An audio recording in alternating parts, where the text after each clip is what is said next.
What people want to see is something that is not the main event. They want to see under the hood, away from the spotlight and the manicured message. That explains the popularity of the lifestyle vlog, where audiences get to see inside the world of someone they've never met. Well, a version of that world at least. The lifestyle vlog is a mega popular style, but it has to be your voice, and it's a big commitment. So if you're considering doing it on your channel, there must be, of course, some benefits whilst also being some downsides. More simply put, what are the pros and cons of lifestyle vlogging? In the pros column, number 1, it can be fun.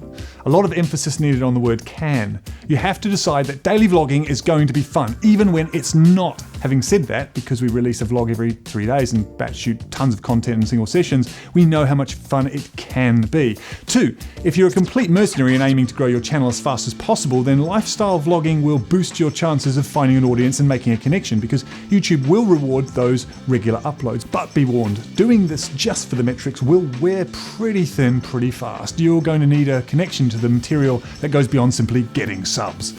Number 3, daily vlogging is like an elaborate photo album that keeps a snapshot of your world day in, day out. Perhaps one day in the future, when your grandkids ask to know about your young years, you can send them your channel.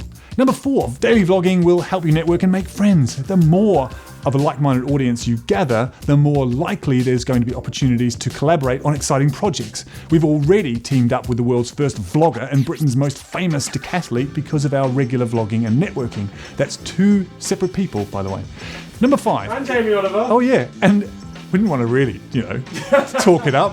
Number 5, if you're creators like the 2 of us, the more fluid nature of daily vlogging is going to be exciting. There's nothing more rewarding to a creative than seeing the start and completion of a creative task in a short space of time. And because you have to create in a finite time and space, you will grow faster as a filmmaker. Limitations are the best coach when it comes to learning new skills. There is nothing open-ended about making an episode of your daily vlog. It goes without saying that most of this growth will come through your editing skills, but for every better editing choice, there will be a corresponding shot choice that you can improve on in your next shoot. And so on until you're the next Soderbergh. I'm still waiting. So for now, Soderbergh, you're safe.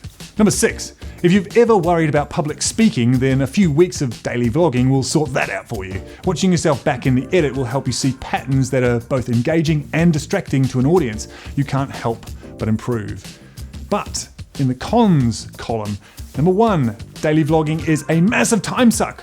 Want to know what the aforementioned peak blogging routine looks like? Check out Casey Neistat himself explaining his time management. It's intense, but it's also important to say that it is manageable with planning and a tight format. Number 2, it's not fun if you're not comfortable on camera, especially if you're making a choice between blogging or other strategies like building a Quora profile, Instagram, other social media audiences, or writing a book. Daily vlogging may not be the answer if you can't find techniques to get you past this, but never fear, this channel is pretty much dedicated to solving this particular problem and helping you grow your channel at the same time. So why wouldn't you subscribe? Now would be a perfect time to subscribe. And at the end of this video, we'll put up some other clips for helping you get comfortable on camera, if that's what's holding you back. Number 3, you'll get criticized, and whether it's warranted or not, it will smart a bit. It can feel totally thankless that you're creating useful stuff. Plus, more people will thank you than criticize you by miles, so it's not really thankless at all. Number 4, you can't miss a day. As soon as you do, it's downhill from there. And that's as much psychological as it is technical. Missing a day will affect an audience that is getting used to your schedule, and it will affect your sense of dedication. Neither are good. Number 5, and finally, here's that big downside. Depending on how much of your day you put into daily vlogging, you're giving up a lot of your privacy, and that's a real concern. The aim of a daily vlog is to let people inside your world. It's voyeurism for them, and of course there's a vulnerability for you. You'll have to decide how much of your world you'll allow people to see. For what it's worth, I don't believe in the authenticity myth. To borrow from Seth Godin, you wouldn't want your brain surgeon telling you about how she's reeling from a recent divorce just as you're going into theatre. It may be the height of authenticity, but you'd rather a quiet professional turn up for work that day, surely. The thing you need most from the surgeon is her honest expertise and her readiness to put aside any personal issues to perform for you. That makes the surgeon honest.